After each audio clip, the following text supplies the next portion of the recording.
भाग्य मनुष्य के साथ कैसे खेलता है और वास्तु भाग्य से निपटने में कैसे मदद करता है। भाग्य की शक्ति। हमने दक्षिण भारत में एक घर का अध्ययन किया। गोपनीयता की चिंताओं के कारण हम उनका स्थान छिपाते हैं। कुछ समय पहले सटीक रूप से जनवरी 2005 के मध्य में उस घर में उत्तर पश्चिम सड़क का थ्रस्ट था। निवासी उस घर में 2 साल तक रहे। घर का पूरा अध्ययन करने के बाद हमने उसे तुरंत, हो सके तो उसी दिन, घर बदलने की सलाह दी।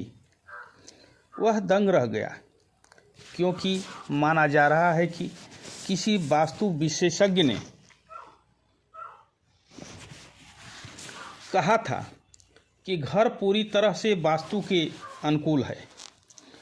इसलिए हमारी बात सुनकर वह हैरान रह गया। चूँकि घर किराए का था, इसलिए मकान मालिक किसी भी बदलाव के लिए तैयार नहीं हुआ। इसके बावजूद हमने अपनी दृढ़ सिफारिश की और परिसर छोड़ दिया। हमारे बयान पर निवासी भड़क गए। उसी साल 17 दिसंबर को एक घटना घटी थी। उपरोक्त व्यक्ति के बड़े भाई, जिनके घर का दक्षिण पूर्व सड़क मार्ग था, की हत्या कर दी गई थी। बदकिस्मती से case north west street trust वाले छोटे भाई पर आ पड़ा, जिसके घर हम गए थे। उसे 4 महीने जेल की सज़ा काटनी पड़ी। अपने व्यवसाय वगैरह में भारी नुकसान उठाना पड़ा। बेशक इससे हमारी हैसियत बढ़ी है, लेकिन अफसोस किस कीमत पर। हम भाग्य को बदल नहीं सकते। हम में से ज़्यादातर लोग भाग्य के खेल में बस गुड़िया मात्र हैं। यह हमेशा हमें अपने खेल में उलझाने की कोशिश करता है। हमें ऐसी परिस्थितियों पर काबू पाने की पूरी कोशिश करनी चाहिए, वरना हम इसके हुक्म के आसान शिकार बन जाएंगे। बड़े बड़े ऋषि मुनि अक्सर भविष्य के बारे में गुप्त रूप से बताते हैं। ऐसे में हमें प्रेरणा लेने और उनकी घोषणाओं का पालन करने के लिए उनकी बारीकियों का ध्यानपूर्वक अवलोकन करना चाहिए। कभी कभी तो शाब्दिक रूप से भी, क्योंकि उनमें कोई दोष नहीं पाया जा सकता। हालांकि हमारी सुनवाई में त्रुटि हो सकती है। हमें एक घटना याद है। हमारे एक परिचित ने एक बार मैसूर में ऐसे ही एक महान संत श्री गणपति सच्चिदानंद स्वामी जी से मुलाकात की और बताया कि उनके अपने चाचा, उनके पिता के छोटे भाई उनसे दुश्मनी रखने लगे और ऊंची आवाज़ में उन्हें परेशान करने लगे।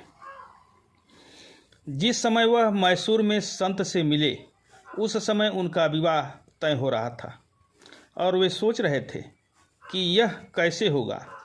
संत ने कहा, 3 गांठें बांध दो, नरक भाग जाएगा।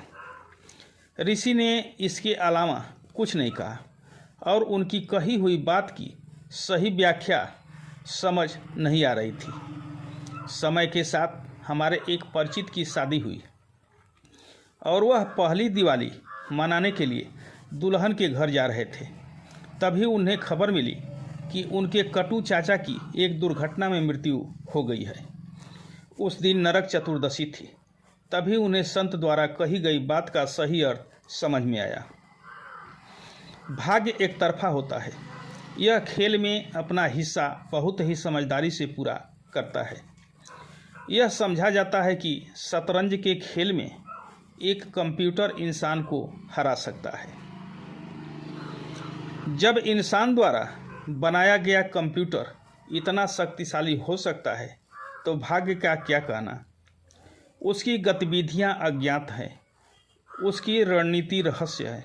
वह अपने काम में किसे, कब, कैसे और कहाँ लगाता है, यह हमारे लिए एक काला बक्सा है। भाग्य जैसी चुनौती का सामना करने के लिए उचित रणनीति जरूरी है। सबसे पहले और सबसे जरूरी है ईश्वर में विश्वास, और फिर भवन निर्माण के दौरान वास्तुशास्त्र की सहायता से खुद को सुसज्जित करना।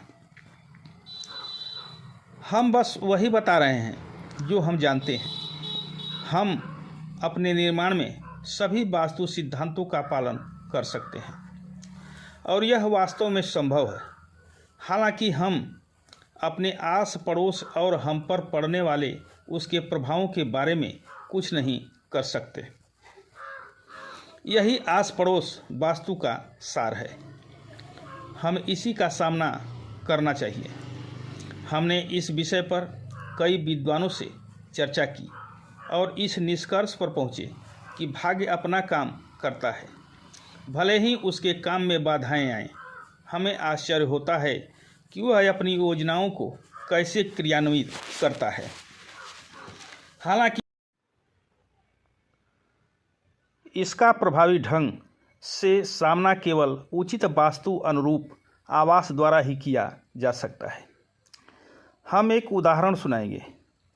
नागभूषण बदला हुआ नाम का एक व्यक्ति था। उसके बुरे दिन शुरू हो गए थे, जैसा कि उसने खुद स्वीकार किया था। फिर भी वह व्यापार में फला फूला और अच्छा मुनाफा कमाया।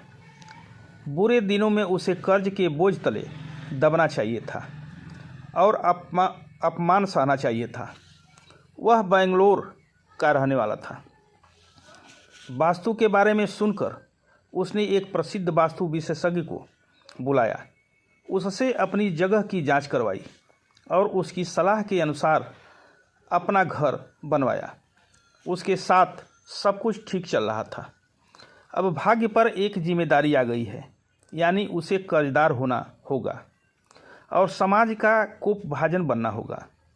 घर पूरी तरह से वास्तु सम्मत होने के कारण भाग्य अंदर से कुछ नहीं कर सकता था। वास्तु के सिद्धांतों का थोड़ा सा भी उल्लंघन भाग्य को अपनी राह पर चलने के लिए पर्याप्त होता है। उसकी कुंडली से ली गई जानकारी के अनुसार उसके बुरे दिन जून में ही शुरू हो गए थे और अक्टूबर तक भी उसके साथ सब कुछ ठीक था। ऐसा उसके घर के वास्तु बल के कारण है। फिर किस्मत ने अपनी रणनीति बदली। दक्षिणी पड़ोसी ने अपना पुराना घर तोड़कर नया घर बनवाया। हालांकि उसके नए निर्माण में देरी हो रही थी। यह नागभूषण पर नियति का वार बन गया। अब तक सफलतापूर्वक चल रहा उसका व्यवसाय अचानक लड़खड़ाने लगा। उसे भारी नुकसान उठाना पड़ा।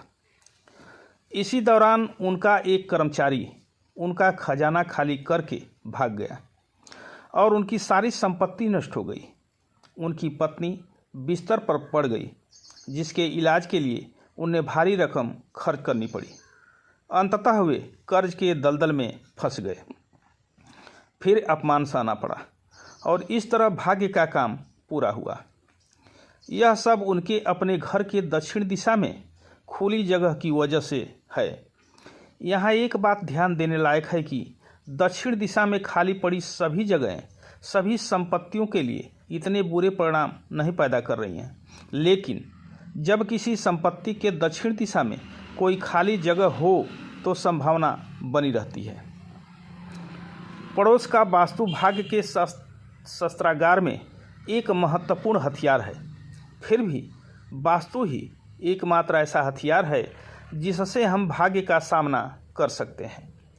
अगर नागभूषण ने अपने घर के चारों ओर एक उपयुक्त दीवार बनवाई होती तो शायद उसे इतने गंभीर परिणाम न भुगतने पड़ते।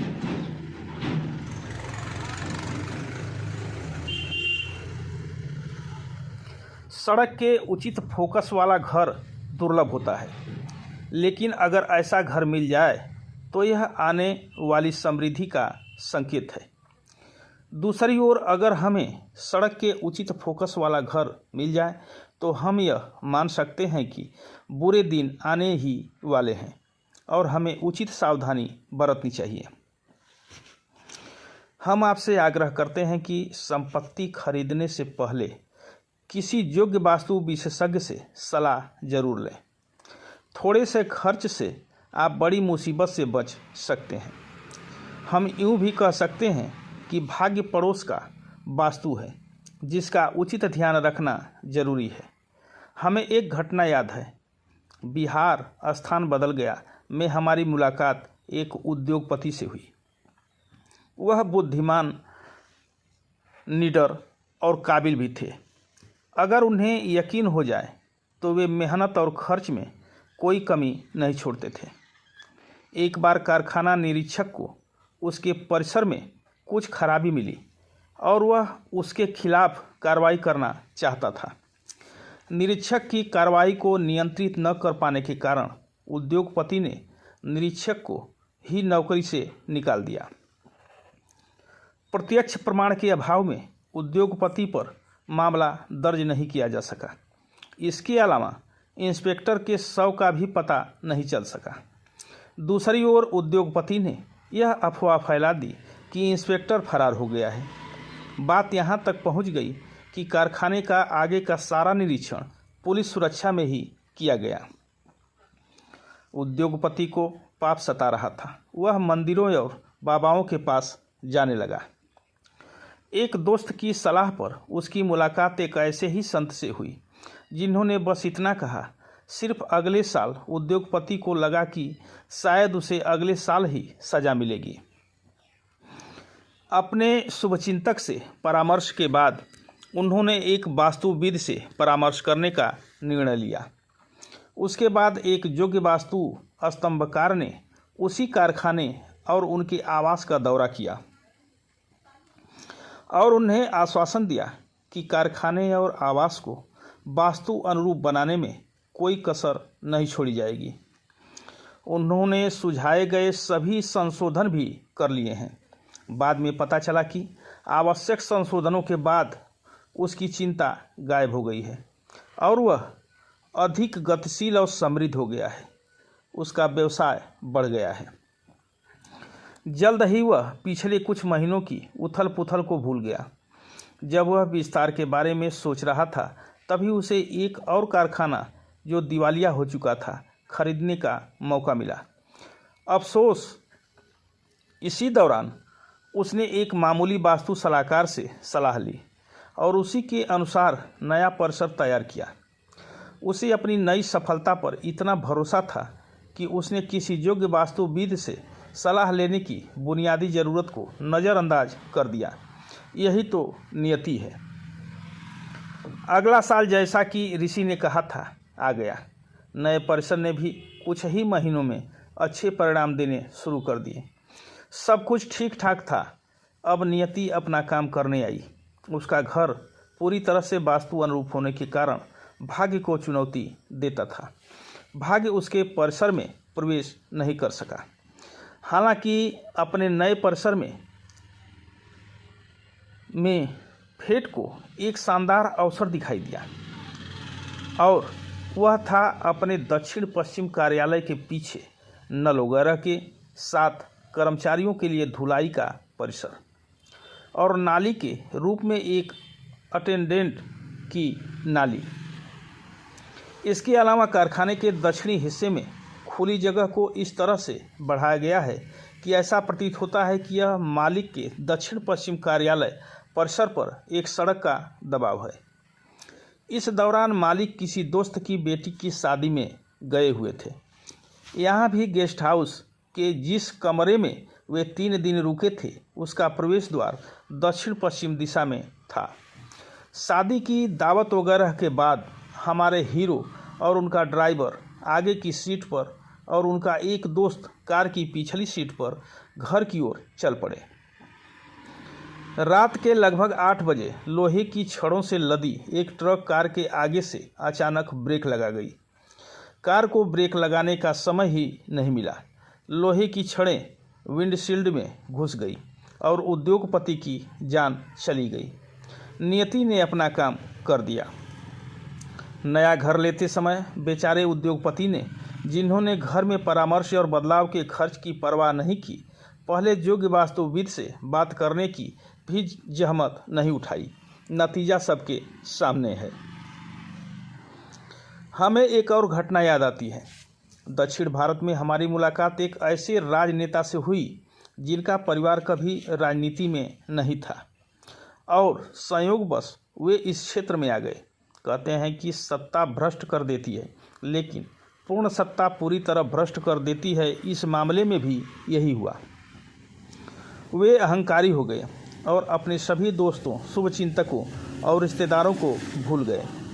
अपने इलाके में वे एक आतंक बन गए। हालांकि इस राजनेता के जीवन में शिष्टाचार का अभाव था, फिर भी वे बुद्धिमान थे। उन्होंने एक योग्य वास्तुविद से परामर्श लिया और सुनिश्चित किया कि उनका घर पूरी तरह से वास्तुविद के अनुरूप हो। उसके कुकर्मों ने उसे पकड़ लिया। नियति उसे उसके घर से नहीं निकाल सकी, क्योंकि उसके पास कोई रास्ता नहीं था। मज़ेदार बात यह है कि एक बरसात के दिन इतनी ज़ोरदार बारिश हुई कि उनके घर के दक्षिण पश्चिम की ओर स्थित एक पुराना घर ढह गया। यहाँ तक कि राजनेता के घर की दीवार भी टूट गई। उसकी पत्नी अपने जवान बेटे के सिर की मालिश कर रही थी और मालिश करते समय तेल बाथरूम के फर्श पर गिर गया। बेचारा बाथरूम में फिसल गया और उसकी मौत हो गई। ऐसा नहीं है कि दक्षिण पश्चिम में स्थित किसी घर के ढहने और परिसर की दीवार के टूटने से ही हमारे आदमी की तुरंत मौत हो सकती है। हालांकि ऐसी चीज़ें भाग्य के हथियार के रूप में काम आती हैं। हमें हैदराबाद से किसी का एक मज़ेदार फ़ोन कॉल आया था जो हमें याद है। लगता है वो चोर था। उसने मुझसे कहा, साहब, हमने कुछ कोशिशें की लेकिन नाकाम रहे। फिर हमने चोरी करना अपनी ज़रूरत समझ लिया और अब हमें इस पेशे की आदत हो गई है। आज सुबह हमने आपकी पुस्तक पढ़ी जिसमें आपने कहा कि कर्म ही पूजा है। इसे पढ़कर हमें शर्मिंदगी महसूस हुई। दरअसल यह पुस्तक चोरी हो गई थी और फिर हमने इसे पढ़ने का साहस किया। अब हमने दृढ़ निश्चय किया है कि हम भूख से मर भी जाएं, लेकिन अपनी पुरानी आदत नहीं छोड़ेंगे और सामान्य जीवन जिएंगे। काश यह मेरी आखिरी चोरी होती। हम आगे कुछ पूछ पाते। उसने फ़ोन काट दिया।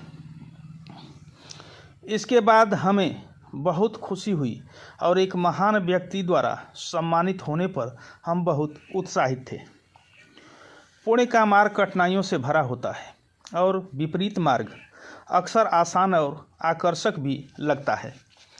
आप आसान मार्ग चाहते हैं या कठिन, यह समझना चाहिए कि पुण्य के मार्ग पर आने वाली कठिनाइयाँ आसानी से पार हो जाती हैं और तुलनात्मक रूप से वे भी तुच्छ ही होंगी।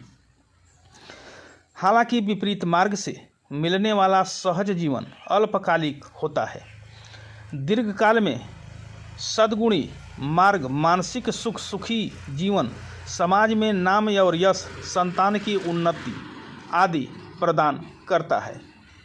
विपरीत मार्ग पर दुखी और तनावपूर्ण जीवन, पूर्ण विनाश, आर्थिक तंगी, क्रोधी स्वभाव आदि जैसी परिस्थितियां होती हैं।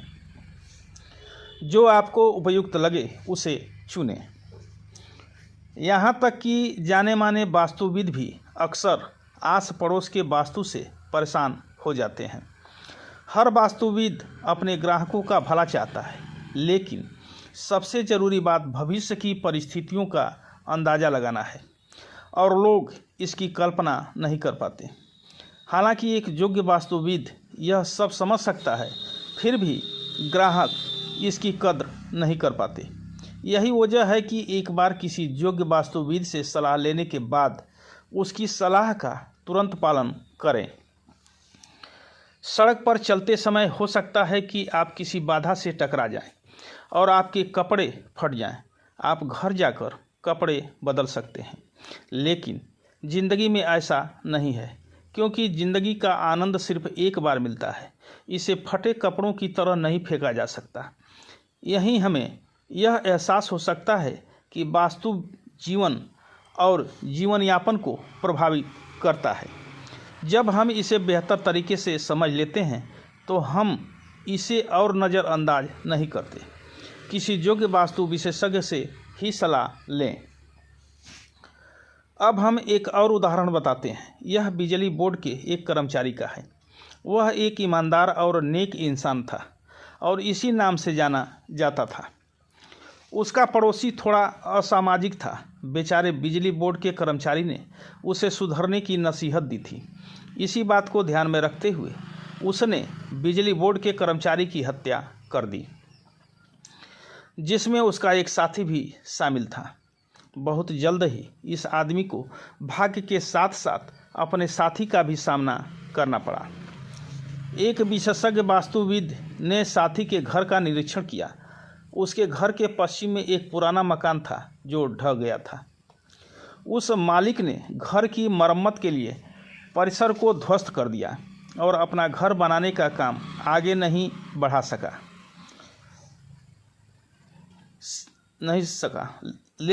लिया गया मामला उसके घर के पूरब में एक विशाल बहुमंजिला अपार्टमेंट बन गया था। नियति ने अपना हथियार डाल दिया।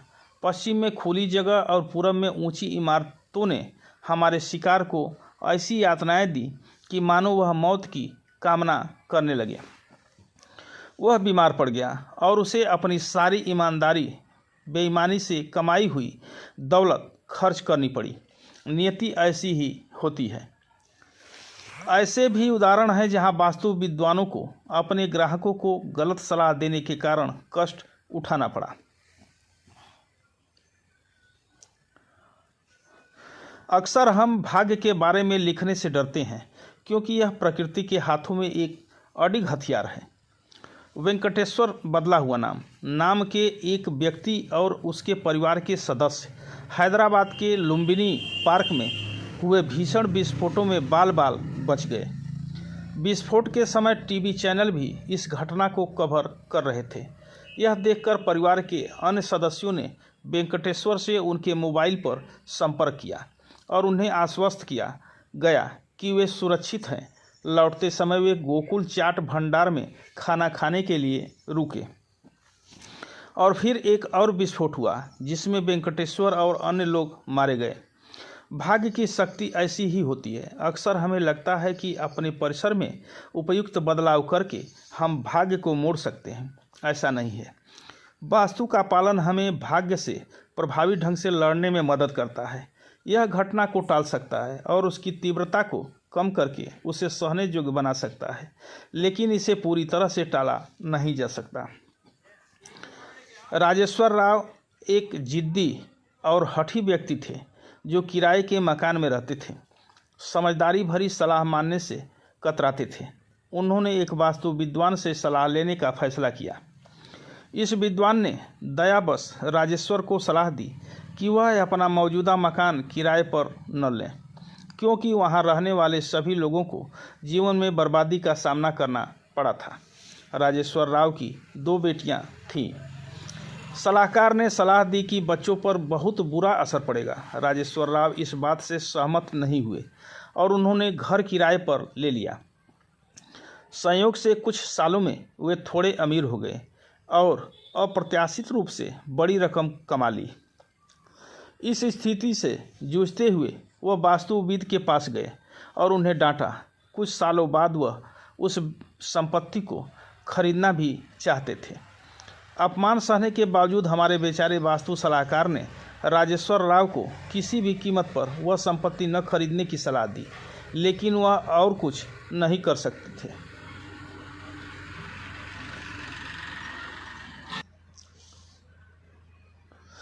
राजेश्वर राव ने यह जगह खरीदी और घर के नवीनीकरण और सौंदर्यीकरण में अच्छी खासी रकम लगाई।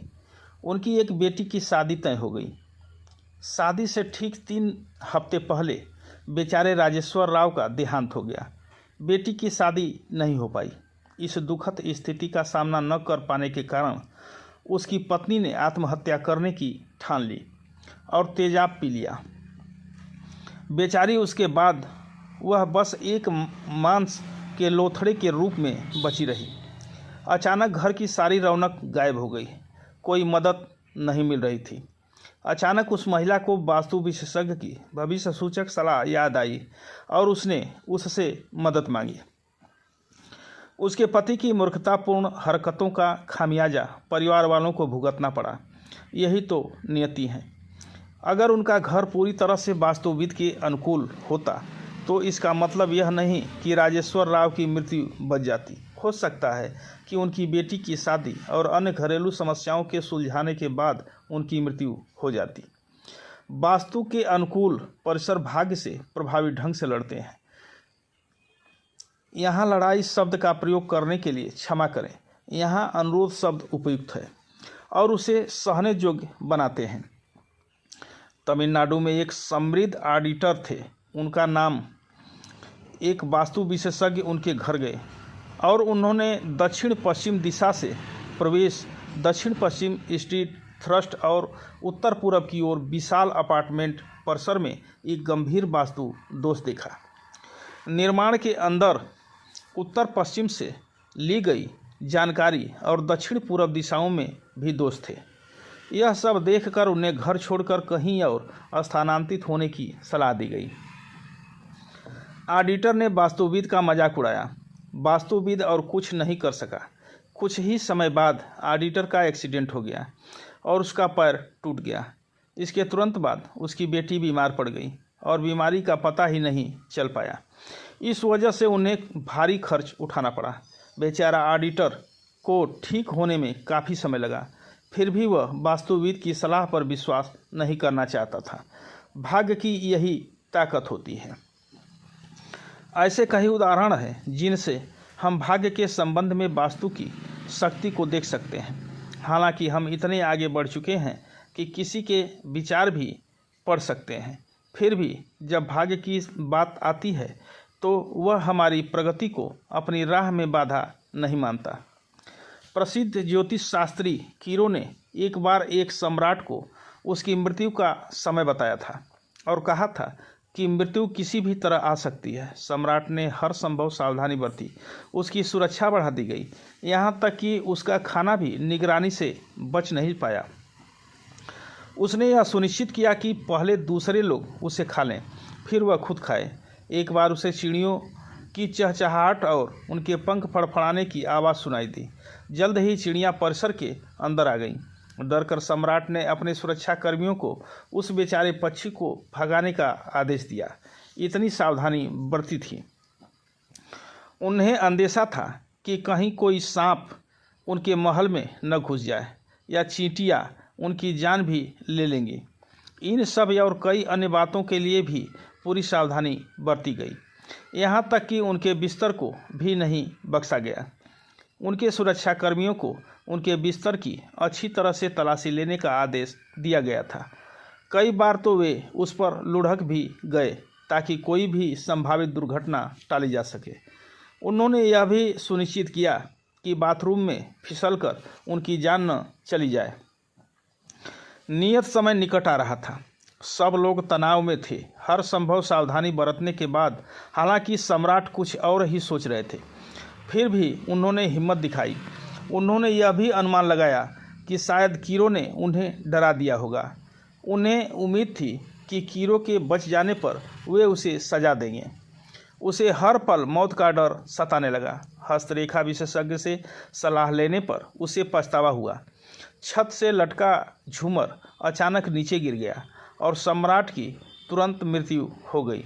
यही तो नियति है। क्या पड़ोस का वास्तु जैसी कोई चीज़ होती है? हाँ, बिल्कुल होती है। वास्तु जितना ही जैसे निर्माण में वास्तु का महत्व वैसे ही पड़ोस का वास्तु भी है। इसका निर्माण पर प्रभाव पड़ता है। कई बार तो यह और भी ज़्यादा प्रभावशाली होता है।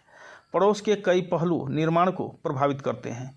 इनमें से कुछ प्रमुख पहलू इस प्रकार हैं: सड़क, स्ट्रीट थ्रस्ट, जमीन का स्तर और ढलान, पहाड़ियाँ और टीले, उथले क्षेत्र, खाइयाँ, नालियाँ और नाले, नहरें, जल निकाय आदि, गगनचुंबी इमारतें या अपार्टमेंट और अन्य निर्माण, आसपास के घर, खुले स्थान, पार्क, खेल के मैदान, पेड़ आदि। ये सभी मोहल्ले और मोहल्ले के वास्तु का हिस्सा है। जब हम इनके प्रभावों को जानेंगे तो हम मोहल्ले के वास्तु को समझ पाएंगे। सबसे पहले आइए गलियों के बारे में बात करते हैं। ये मोटी तौर पर हो सकती है पूर्वोत्तर सड़क, पूर्वी सड़क, दक्षिण पूर्व सड़क, दक्षिणी सड़क, दक्षिण पश्चिम सड़क, western street, north west street, उत्तरी सड़क। इन्हें मुख्य अध्याय सड़कें का उपभाग माना जा सकता है।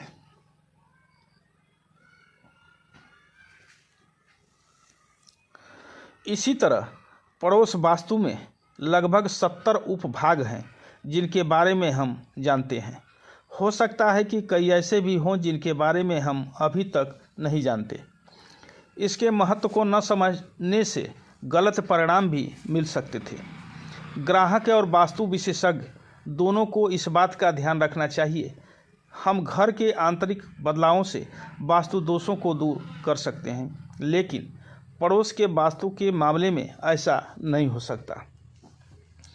उदाहरण के लिए, यदि घर के दक्षिण पश्चिम क्षेत्र में कोई झील या जल निकाय है तो कभी कभी यह हमारे सुधार से भी परे होता है।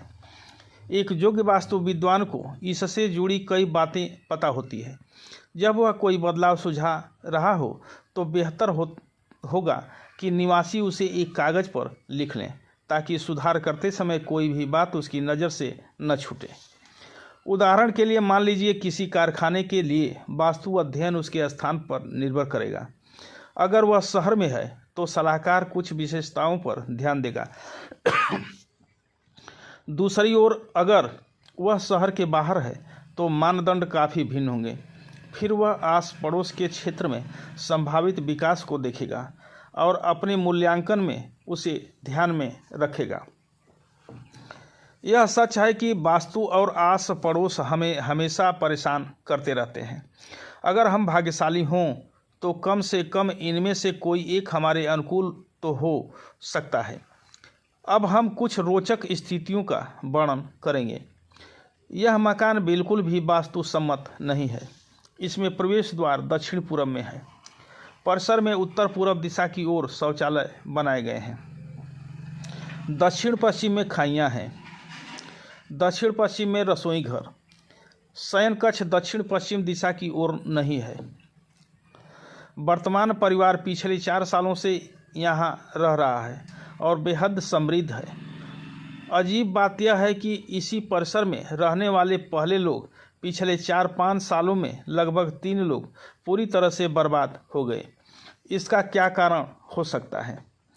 हमें केवल घर के निर्माण को देखकर ही निष्कर्ष नहीं निकालना चाहिए। आस पड़ोस का भी अध्ययन करना होगा। वर्तमान मामले में अध्ययनरत गृह के दक्षिण में लगभग 4 साल पहले ही एक विशाल अपार्टमेंट परिसर बना है। यही इस घर की नई समृद्धि का कारण है। इसे इस तरह से देखिए, अब तक वहां रहने वाले सभी बर्बाद हो गए और अब नए निवासी समृद्ध हो रहे हैं। क्या यह भाग्य है? नियति? हम इसे आपके बेहतर निर्णय पर छोड़ते हैं। वास्तु का निवासियों पर हमेशा प्रभाव पड़ता है। यह सब जांच करने वाले वास्तु विशेषज्ञ की स्पष्टता पर निर्भर करता है। अगर कोई छोटी सी बात छूट जाए तो कभी कभी बहुत बड़ा बदलाव भी आ सकता है। कुछ लोगों का मानना है कि अगर हमारा समय अच्छा है तो सब कुछ अच्छा ही होगा, वरना बुरा। ऐसे में किसी ज्योतिषी से सलाह लेना सही रहेगा, न कि किसी वास्तु विशेषज्ञ से। अगर किसी की तबीयत ठीक नहीं है तो क्या उसे डॉक्टर के पास जाना चाहिए या ज्योतिषी के पास? ज्योतिषी नक्षत्रों को देखकर अशुभ नक्षत्रों या ग्रहों को प्रसन्न करने के लिए प्रार्थनाएं बताता है। क्या बीमारी दूर हो जाएगी? क्या यह समझ में आता है? उत्तर स्पष्ट है। बीमारियों को बुरा समय माना जा सकता है। यहाँ डॉक्टर की ही समाधान है। वास्तु के साथ भी यही बात है। जिस प्रकार जब कोई बीमार होता है तो डॉक्टर ही एकमात्र उपाय है, उसी प्रकार जब चीज़ें ठीक नहीं होती और बिगड़ती जा रही हों तो आवश्यक उपचार के लिए किसी वास्तु विशेषज्ञ से परामर्श लें, डॉक्टर से नहीं। जब मुसीबत आती है तो बुद्धिमान व्यक्ति विभिन्न उपचारात्मक उपायों का अध्ययन करता है और उपयुक्त उपाय चुनता है, जबकि मूर्ख लोग सभी व्यर्थ समाधानों में लिप्त होकर अपना समय और पैसा बर्बाद करते हैं। हम जानते हैं कि समाज में कई धोखेबाज लोग हैं और हमें अपनी यात्रा में उनसे दूर रहना चाहिए और एकाग्र रहना चाहिए। यह सोचकर कि हमारा समय खराब है, हम ऐसे धोखेबाजों से सलाह लेते हैं और बर्बादी को न्योता देते हैं। नागपुर में एक घटना घटी। वास्तु गुरु को एक कारखाने का अध्ययन करने के लिए आमंत्रित किया गया था। वास्तु गुरु ने सबसे पहले आस पड़ोस का अध्ययन शुरू किया ताकि यह पता लगाया जा सके कि कारखाने को किस प्राकृतिक परिवेश से प्रभावित होना है। यह न जानते हुए प्रबंधन को यह जानने की उत्सुकता थी कि विशेषज्ञ कारखाने के अंदर क्यों नहीं बल्कि उसके आसपास समय क्यों बिता रहे हैं। विशेषज्ञ को कारखाने के भविष्य के अध्ययन में आस पड़ोस के महत्व को समझाने में काफ़ी समय लगा। सौभाग्य से वे मान गए। अगर कभी आपकी मुलाकात किसी वास्तु विशेषज्ञ से हो और वह आस पड़ोस का गहन अध्ययन कर रहा हो तो समझ लीजिए कि आप इस क्षेत्र के किसी काबिल व्यक्ति से सलाह ले रहे हैं। आमतौर पर वास्तु विद्वान आस पड़ोस के वास्तु पर बहुत जोर देते हैं, हालांकि वे कभी इतना जोर नहीं देते। पड़ोस की वास्तु का प्रभाव इस बात पर निर्भर करता है कि विषय शहर के अंदर है या बाहर। अगर बाहर की बात हो तो ज़्यादा ध्यान देने की ज़रूरत है। इसका मतलब यह नहीं कि शहर के अंदर के निर्माण पड़ोस के प्रभाव से अछूते हैं। जैसा कि पहले बताया गया है, वास्तुशास्त्र में 70 से ज़्यादा ज्ञात प्रभावशाली कारक हैं। एक योग्य विद्वान इन सभी कारकों की व्याख्या करता है और उसके बाद ही अपनी योजनाएं घोषित करता है। वे जिस गति से निष्कर्ष पर पहुंचते हैं वह विषय पर उनकी महारत पर निर्भर करता है।